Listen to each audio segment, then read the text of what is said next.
Halo guys, Assalamualaikum warahmatullahi wabarakatuh. My name is Zinatul Walidah. I'm from TBIA 23. Here I will explain about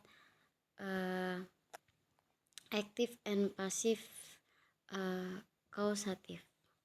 Nah, causative di sini adalah form that indicated that the subject causes an act to be performed or a condition to come into being.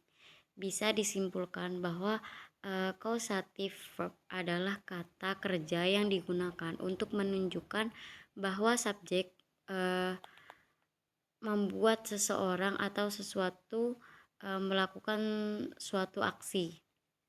Contohnya, causative verb antara lain allow, cause, confines, enable, force, get, have, hold, keep, lead, let, make, motivate, commit, dan require. Namun yang paling populer dan umum digunakan antara lain adalah let, make, have, dan get. Untuk rumus aktif dan pasif kausatif, yang pertama itu kausatif, aktif kausatif. Seseorang atau sesuatu yang sesungguhnya melakukan aksi disebut agen, sedangkan aksi yang dilakukan oleh agen diungkapkan dalam action verb.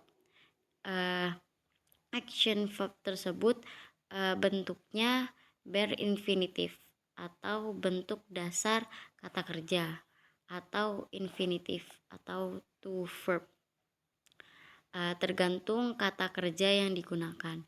Nah, struktur ini disebut aktif kausatif struktur, dan rumusan untuk membuat kalimatnya adalah subjek plus kausatif verb plus agent plus action verb atau berinfinitif atau infinitif.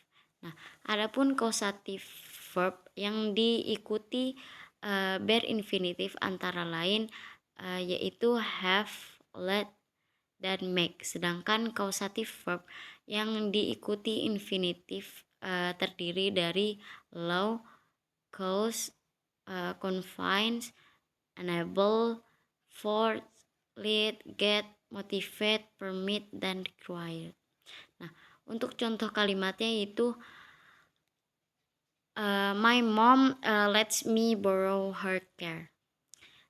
Dan untuk contoh lainnya, my auntie made me do the cleaning.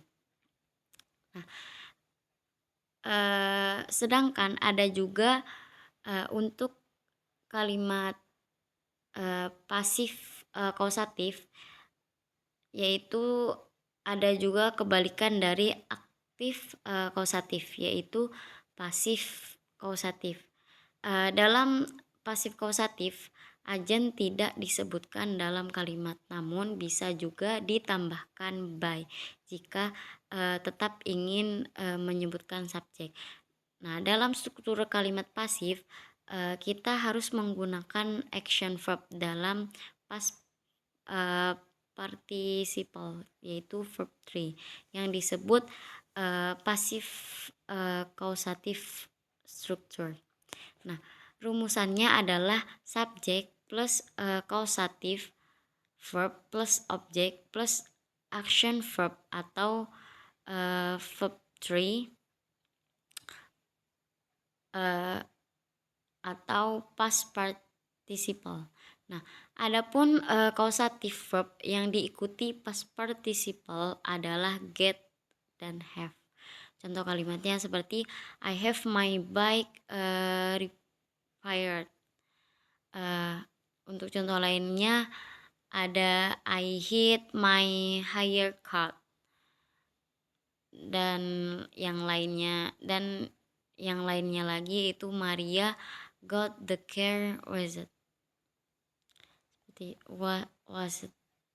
Nah, untuk penggunaan causative verb sesuai yang sudah dijelaskan tadi bahwa verb terdiri dari let, make, have, dan get.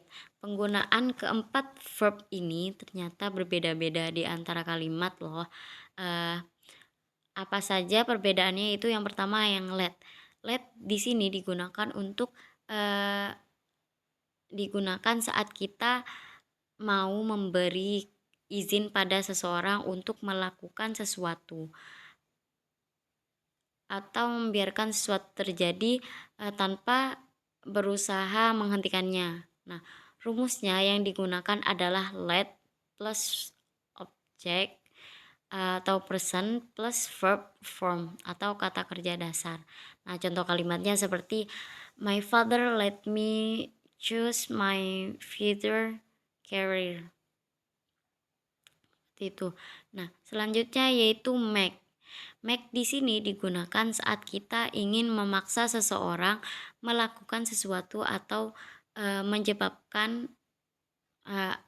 atau cause seseorang untuk melakukan sesuatu yang tidak dapat dikendalikan. Nah, rumus yang digunakan dalam kalimat ini adalah make plus object plus verb form. Contoh kalimatnya seperti she made her doctor eat broccoli. Seperti itu. Nah, untuk yang have yaitu dalam membicarakan have ada 3 bagian yang perlu kita pisahkan karena memiliki perbedaan fungsi, yaitu have somebody do something atau have plus agent plus bare infinitive. Digunakan ketika kita membicarakan tentang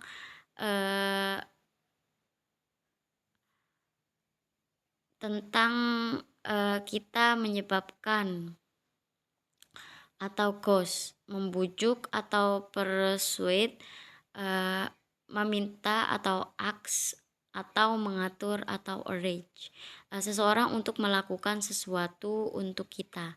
Nah, have somebody doing something dapat digunakan untuk aksi yang terjadi secara terus-menerus selama periode waktu tertentu.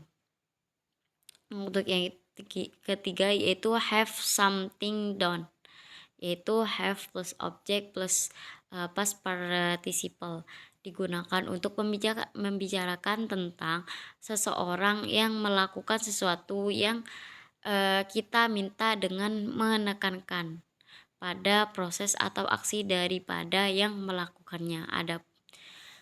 Adapun contoh kalimatnya yaitu my boss had me working on several project last year.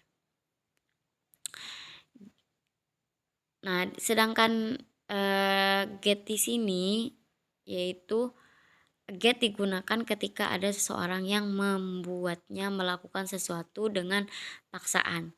Mungkin bisa dikatakan mirip maknanya dengan have somebody do something, namun berbeda struktur kalimat.